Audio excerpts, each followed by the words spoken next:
আসসালামু আলাইকুম। আজকের আন্তর্জাতিক সংবাদে স্বাগতম। আমি আয়শা, জানাচ্ছি গুরুত্বপূর্ণ কিছু আন্তর্জাতিক সংবাদ। শুরুতেই জানিয়ে দেব, মস্কোকে মানচিত্র থেকে মুছে ফেলার হুমকি বেলজিয়ামের। এরপর জানিয়ে দেব, গাজা যুদ্ধ এখনও শেষ হয়নি, ইসরায়েলি সেনাপ্রধান। এদিকে আফগান সীমান্তে ফের সংঘর্ষ, 5 পাকিস্তানি সেনা নিহত। সর্বশেষ খবর জানিয়ে দিব, পারমাণবিক ক্ষেপণাস্ত্র পরীক্ষা না করে যুদ্ধ শেষ করুন, পুতিনকে ট্রাম্প। এতক্ষণ শুনছিলেন সংবাদ শিরোনাম, এবার বিস্তারিত। তবে আপনাদের কাছে ছোট্ট একটি অনুরোধ, এই ভিডিওটিতে একটি লাইক এবং কমেন্ট করে জানিয়ে দিন কোন জেলা থেকে বা কোথা থেকে আপনারা আমাদের এই ভিডিওটি দেখছেন এবং শুনছেন। রাশিয়া ব্রাসেলসে মিসাইল হামলা চালালে পাল্টা হামলা চালিয়ে মস্কোকে মানচিত্র থেকে মুছে দেওয়া হবে বলে হুমকি দিয়েছে বেলজিয়াম। বেলজিয়ামের প্রতিরক্ষা মন্ত্রী থিও ফ্রাঙ্কেন এই হুমকি দেন। একই সঙ্গে ইউরোপে 600টি F-35 যুদ্ধবিমান মোতায়েনের ঘোষণাও দিয়েছেন তিনি। সোমবার বেলজিয়ান দৈনিক ডি মর্গেনকে দেওয়া এক সাক্ষাৎকারে ফ্রাঙ্কেন বলেন, যদি রুশ প্রেসিডেন্ট ভ্লাদিমির পুতিন ব্রাসেলসের দিকে ক্ষেপণাস্ত্র ছোড়ে, আমরা মস্কোকে মানচিত্র থেকে মুছে ফেলব। ন্যাটোর প্রতি যুক্তরাষ্ট্রের প্রতিশ্রুতি নিয়ে ইউরোপে যেসব সংশয় দেখা দিয়েছে তা তিনি গুরুত্বহীন বলে মন্তব্য করেন। ফ্রাঙ্কেন বলেন, ইউরোপে আমেরিকান সরকারের বিরুদ্ধে পক্ষপাত এতটাই প্রবল যে সেটা অবিশ্বাস্য। কিন্তু প্রেসিডেন্ট ডোনাল্ড ট্রাম্প স্পষ্ট করে বলেছেন, যুক্তরাষ্ট্র শতভাগ ন্যাটো মিত্রদের পাশে থাকবে। ব্রাসেলসে ক্রুজ মিসাইল হামলা, এটা তো বোঝাই যাচ্ছে, সেক্ষেত্রে কেউই দ্বিধা করবে না। পুতিনও এটা জানেন। তবে তিনি সতর্ক করে দেন, রাশিয়ার সামরিক সক্ষমতাকে ছোট করে দেখার ভুল যেন কেউ না করে। গাজা যুদ্ধ এখনও শেষ হয়নি বলে হুঁশিয়ারি করে দিয়েছেন ইসরায়েলি সেনাপ্রধান লেফটেন্যান্ট জেনারেল ইয়াল জামির। তিনি বলেন, হামাস যতদিন পর্যন্ত মৃত সব ইসরায়েলি জিম্মির মরদেহ ফেরত না দেবে, ততদিন পর্যন্ত গাজায় যুদ্ধ শেষ হবে না।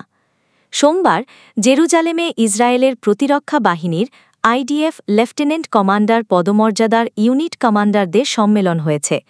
সেই সম্মেলনে সেনাপ্রধান লেফটেন্যান্ট জামির বলেন, আমাদের যুদ্ধ এখনও শেষ হয়নি। আমরা একটা পবিত্র মিশনে আছি এবং এই মিশনের প্রধান লক্ষ্য দুটি: গাজায় নিহত সব ইসরায়েলি জিম্মির মরদেহ উদ্ধার করা এবং হামাসের বিরুদ্ধে প্রচারণা অব্যাহত রাখা।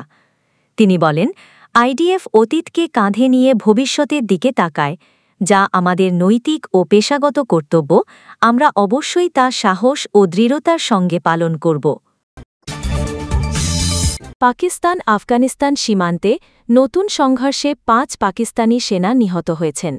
গতকাল রোববার 25 অক্টোবর পাকিস্তানের সামরিক বাহিনী জানিয়েছে, আফগানিস্তান থেকে আসা 25 সশস্ত্র যোদ্ধাকেও তারা হত্যা করেছে।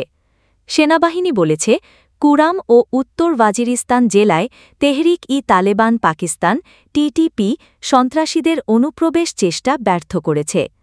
পাকিস্তান অভিযোগ করেছে, আফগানিস্তানের তালেবান প্রশাসন সশস্ত্র গোষ্ঠীর ওপর নিয়ন্ত্রণ রাখতে ব্যর্থ। চলতি মাসের শুরুতে দুই দেশের মধ্যে সীমান্তে তীব্র সংঘর্ষ হয়েছিল। এরপর তুরস্কে আলোচনার মাধ্যমে যুদ্ধবিরতি চুক্তি হয়েছে। যুক্তরাষ্ট্রের প্রেসিডেন্ট ডোনাল্ড ট্রাম্প রাশিয়ার প্রেসিডেন্ট ভ্লাদিমির পুতিনকে বলেছেন, তার উচিত পারমাণবিক শক্তিচালিত ক্ষেপণাস্ত্র পরীক্ষা না করে বরং ইউক্রেনে যুদ্ধ শেষ করা। সোমবার হোয়াইট হাউসের পোস্ট করা এক অডিও ফাইলে ট্রাম্প সাংবাদিকদের কথা বলেছেন। পুতিন রোববার জানিয়েছেন, রাশিয়া যে কোনো প্রতিরক্ষা ঢাল ভেদ করতে সক্ষম নতুন পারমাণবিক শক্তিচালিত বুরেভেস্তনিক ক্ষেপণাস্ত্রের সফল পরীক্ষা চালিয়েছে। তার দেশ এই অস্ত্র মোতায়েনের পথে হাঁটছে। রাশিয়ার সামরিক বাহিনীর প্রধান জেনারেল ভ্যালেরি জানিয়েছিলেন, গত 21 অক্টোবর পরীক্ষামূলকভাবে উৎক্ষেপণের পর ক্ষেপণাস্ত্রটি 14,000 কিলোমিটার ভ্রমণ করেছে এবং প্রায় 15 ঘণ্টা ধরে আকাশে অবস্থান করেছে। দর্শক, সম্পূর্ণ ভিডিওটি দেখলেন, আশা করি বিষয়টি বুঝতে পেরেছেন। এ নিয়ে আপনার গুরুত্বপূর্ণ মন্তব্যটি অবশ্যই কমেন্ট বক্সে জানিয়ে দিবেন। ধন্যবাদ।